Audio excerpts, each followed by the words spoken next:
பேசியிருக்கேன் எனிமி இல்லையே. எனக்கு 33, அண்ணனுக்கு 50. அதனால் என்னை ஒப்பிடாதீங்க. அவர் என்னோட சீனியர். இப்போ ஏடிஎம்கேன்றது பெரிய கட்சி. அப்போ இந்த கேள்வி நீ அங்கே கேட்கணும். போட்டிக்குள்ளே போவாங்க. பாராளுமன்ற தேர்தலில் ஏடிஎம்கேயோட கூட்டணி இருந்தீங்க. சட்டமன்ற தேர்தலில் அதுக்கு உண்டான கூட்டணிகள் இந்த மாதிரி கூட்டணி விவகாரம் எல்லாம் எங்கள் தலைமையும் பொதுச்செயலும் உரிய நேரத்தில் அறிவிப்பாங்க. இளைஞர் விஜயனெல்லாம் முயற்சி இப்போ ஒரு சுற்றுப்பயணம் இருக்குது, உங்களுக்கு வரவேற்பு இருக்குது. இளைஞர் அணிக்கு நீங்கள் வந்து என்ன சொல்ல போறீங்க? தேமுதிக இல்லை எப்படி பணியாற்ற உங்களோட வரவேற்பு நான் எப்பயுமே சொல்கிறது தான். விஜயகாந்த் மகன் என்பதே மிகப்பெரிய ஒரு பொறுப்பு, அது மிகப்பெரிய பதவி. அது மக்கள் வந்து எனக்கு ஒவ்வொரு ஊர்லேயும் எனக்கு ஆரவாரமாக அவங்களோட வரவேற்பு எனக்கு கொடுக்குறாங்க. இன்றைக்கி தேமுதிக இளைஞரணி செயலில் வரும்போது இன்னமும் அது கூடுதல் பலத்தையும் மக்களோட எதிர்பார்ப்பை பூர்த்தி தான் செஞ்சுட்டு வருது. நிச்சயம் மக்களோட பூர்த்தியை நான் சரி செய்வேன். அதே மாதிரி இன்றைக்கி பல்வேறு கட்சிகள் இருக்காங்க. இன்றைக்கி எல்லா இடத்துலையும் இளைஞர்கள் இருக்காங்க. கேப்டன் வந்து வீட்டுக்கு வீடு ரேஷன் கொடுக்க வரும்னு 20 வருஷத்துக்கு முன்னாடியே சொன்னார். ஆனால் இன்றைக்கி பார்த்தீங்கன்னா பல்வேறு மாநிலம் அதை வந்து செஞ்சிட்ருக்காங்க. அதே போல் கேப்டனோட கொள்கைகள் இன்னும் பல்வேறு விஷயங்கள் இருக்குது. அதோட சார்பாக இளைஞர்கள் நாங்கள் இன்றைக்கி தேமுதிக சார்பாக அது மக்களுக்கு கொண்டு சேரணும். பல லட்சம் இளைஞர்கள் இன்றைக்கி தேமுதிக நோக்கி என்னை நம்பி வரணும். கண்டிப்பாக ஒரு புதிய தமிழகம் தேமுதிகவால் உருவாக்கப்படும் இடத்துல நான் சொல்லிக்கிறேன். சார், 2020 தேர்தலுக்கு திமுக, அதிமுக உள்ளிட்ட பல்வேறு கட்சிகள் வந்து தேர்தல் பணி ஆரம்பித்தாங்க. தேமுதிக இது என்னது? இது தேர்தல் பணி தானே. இது எங்களோட 234 தொகுதி பொறுப்பால் அறிவிக்கிறோன்னு நாங்கள் சொல்லியிருந்தோம். அதே மாதிரி எங்கள் செயற்குழு பொதுக்குழு இப்போ கூட்டியிருக்கோம். ஒவ்வொரு ஊரும் சுற்றுப்பயணம் வரும் சொல்லியிருக்கு. ஜனவரி 9 கடலூரில் மாநாடுன்னு அறிவிச்சிட்டோம். எங்களோட வேலைகளை நாங்கள் பார்த்துட்டு தான் இருக்கோம். இப்போ கூட எல்லா அணிகள் மீட்டிங்கள் தினந்தோறும் கட்சி ஆஃபீஸில் நடந்துட்டு இருக்கு. அந்நியார் தலைமையில் எங்களோட வேலைகள் நாங்கள் செஞ்சுட்ருக்கோம். எங்கள் தேமுதிக பலத்தை அடுத்த 1 வருஷம் நாங்கள் பலம் பண்ணிகிட்டு இருக்கோம். நிச்சயம் கூட்டணி குறித்து உரிய நேரத்தில் உங்களுக்கு அறிவிப்பு வரும். அதான் சொல்கிறேன், உரிய நேரத்தில் கூட்டணியை பற்றி நாங்கள் சொல்லுவோம். எந்த கட்சியாக இருந்தாலும் சொல்லுவோம். பேசியிருக்கேன். அவரும் எனிமி இல்லையே. கூட்டணி சம்பந்தமாக பேசியிருக்கீங்களா? இல்லைங்க, நாங்கள் அவருக்கு முதல் குரு பூஜை அழைக்கும் போது விஜயனை நான் பார்த்துருக்கேன். அதே மாதிரி கோட் படத்துக்கு வரும்போது அவரை நான் பார்த்தேன். அதனால் முதல் முறையில் அவரை நான் சந்தித்தது. இந்த மாதிரி ஒரு சாதாரண தர்ப்பணம் கூட்டணி விஷயங்கள்லாம் நாங்கள் எதுவும் பேசுறதில்லை.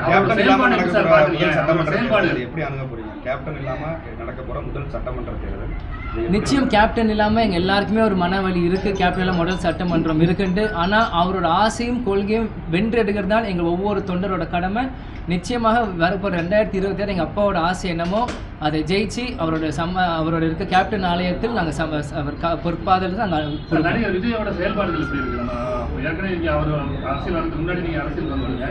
2 பேருமே இளைஞர்கள். அவருடைய செயல்பாடுகள் எப்படி இருக்கு? எனக்கு 33, அண்ணனுக்கு 50. அதனால் என்னை ஒப்பிடாதீங்க. அவர் என்னோட சீனியர்.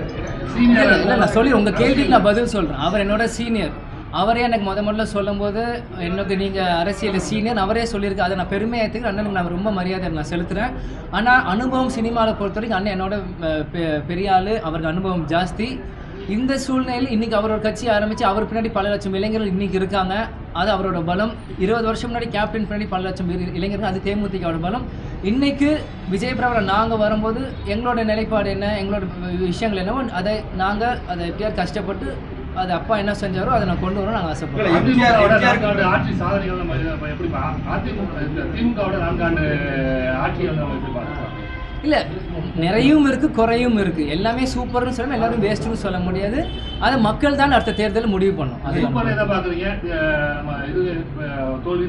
அதை நீங்கள் மக்கள்கிட்ட கேளுங்க. ஏன்னா அவங்க தான் ஓட்டு போட்டு ஜெயிக்க வச்சு. நான் திமுக ஓட்டு போட போகிறது இல்லை. ஆனால் நான் அதை சொல்லி எதுவும் நடிகர்கள் வந்து காலண்டர் கேப்டன் எம்ஜிஆருக்கு பிறகு கட்சி ஆரம்பிச்சதுல கேப்டன் விஜய் வந்து ஒரு உச்சத்தோட அளவுக்கு எதிர்கட்சி தலைவர் அந்த ரேஞ்சு வரையும் போனாங்க. இப்போ வந்து அதுக்கு பிறகு வந்து இப்போ விஜய் ஆரம்பிச்சிருக்காங்க.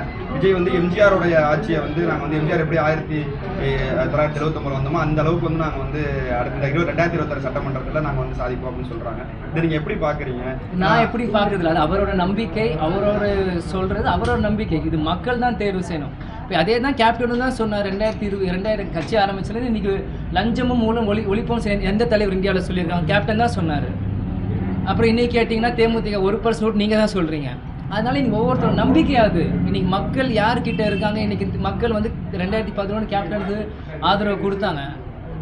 அதே போல் ஆதரவு இன்றைக்கி 2026 மக்கள் இன்றைக்கி அந்நியாருக்கு கொடுப்பாங்க நான் நம்புகிறேன். இன்றைக்கி எல்லா பொய் பிரச்சாரம் தாண்டி இன்றைக்கி கேப்டன் கட்சி மேலேயும் மக்கள் நம்புகிறாங்க. நிச்சயம் 2026 ஒரு பொற்கால கட்சியாக தான் இருக்கும்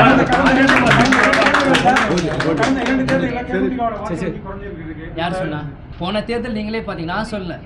அதிமுக சார்பாக எல்லாருமே சொல்லியிருக்காங்க 10 லட்சம் 12 லட்சம் வாக்கு தேமுதிக அதிமுக கூட்டணி பெற்றிருக்குன்னு எல்லாருமே சொல்லியிருக்காங்க. அதை நீங்கள் பார்த்தீங்க. அதிமுக சார்பாக விருதுநகர் நானே போட்டி போட்டேன். எவ்வளோ வாக்கு வாங்கன்னு உங்களுக்கும் தெரியும். அதை நான் பெருமையாக சொல்ல, ஒரு கணக்கெடுப்பு நான் உங்களுக்கு சொல்றேன். உங்களுக்கே தெரியும்.